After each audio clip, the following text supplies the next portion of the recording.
Procrastination isn't laziness. It's your brain's defense system. Stick with me for a few minutes, and I'll show you 4 simple steps to finally get unstuck. But first, let's pull back the curtain and see what's really making you freeze. Before we jump into the solutions, let's be real about why we procrastinate. Because here's the thing, procrastination is not laziness. A truly lazy person doesn't want to do the task at all. But procrastinators? We usually do want to finish, we just can't seem to start. That's what makes it so frustrating. Science shows procrastination isn't just a bad habit. It's actually a battle inside your brain. On one side, the limbic system screams for comfort and instant rewards. On the other, your prefrontal cortex tries to plan, focus, and get the job done. Procrastination happens when the emotional brain wins, as a defense mechanism against boredom, anxiety, or fear. Here are the main reasons this happens. 1. Time inconsistency. Our future self sets ambitious goals, but when the moment comes, our present self just wants Netflix, snacks, or TikTok.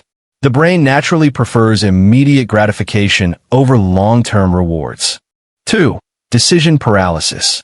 In a world full of distractions, smartphones, endless shows, online shopping, we get overwhelmed with choices. And when everything competes for our attention, focusing on what matters feels impossible. 3. Fear and perfectionism.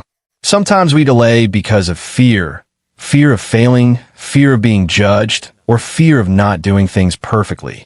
Research shows it's less about perfectionism itself, and more about the painful gap between our high standards and our actual performance. 4.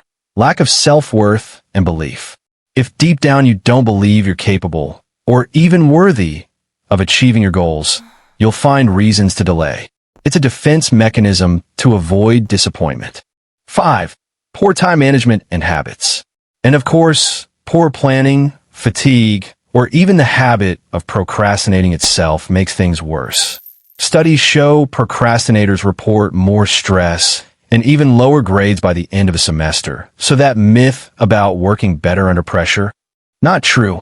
So if you've ever beaten yourself up for being lazy, stop. Procrastination is usually about biology, psychology, and emotions working against you. But the good news is, once you understand these triggers, you can outsmart them.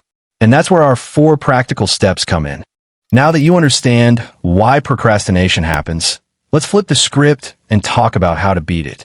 Here are 4 proven steps that can help you stop delaying and start doing. First things first, stop beating yourself up. Everyone procrastinates. Holding on to guilt or self-criticism only makes you feel worse, and that cycle creates more procrastination. Instead, take a breath, say, yes, I delayed, but I understand why, and I could do better next time. That simple self-forgiveness instantly lifts the weight and helps you move forward. Next, plan and plan again. Procrastination thrives when we don't have a clear path or when goals feel too big. Each day, write down your tasks, rank them by importance, and schedule time for each one. Then break your big goals into smaller, manageable steps. And here's the secret. Don't take on the whole mountain at once. Break it into small, daily steps. Remember the old saying, how do you eat an elephant? One bite at a time. The smaller the step, the easier it feels to start. Instead of study for exam, read chapter 3, summarize 5 points, 45 minutes. Instead of finish project, write draft intro, 25 minutes. Third, eat the frog. There's a famous rule. If you eat a frog first thing in the morning, the rest of your day feels easier. Your frog is that big, scary, or important task you keep putting off. Tackle it first, while your energy and willpower are fresh. And once you get that big task out of the way, everything else feels lighter. If you've got more than one frog, start with the ugliest one. Finally, reframe the way you think about tasks. Words like I have to or I must create pressure and resistance. Instead, shift your language. Say I choose to, I want to, or I've decided to. Studies show that people who feel ownership over their choices are far more likely to stay consistent. This small mindset shift turns chores into decisions, and decisions into momentum. Replace I have to study with I choose to study for 45 minutes so I can feel prepared.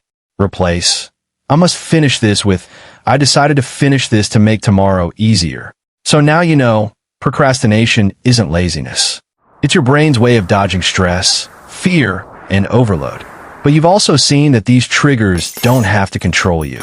By forgiving yourself, breaking big tasks into small wins, eating that frog first thing, and reframing your actions as choices, you've got a clear roadmap from stuck to unstoppable. Remember, the goal isn't doing more. It's about moving forward with focus, clarity, and confidence.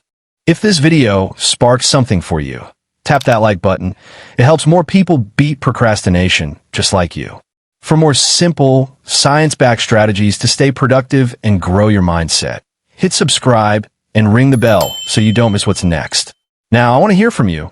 What's one task, your frog, that you're going to tackle today? Or what's your biggest takeaway from this video? Drop in the comments and let's cheer each other on.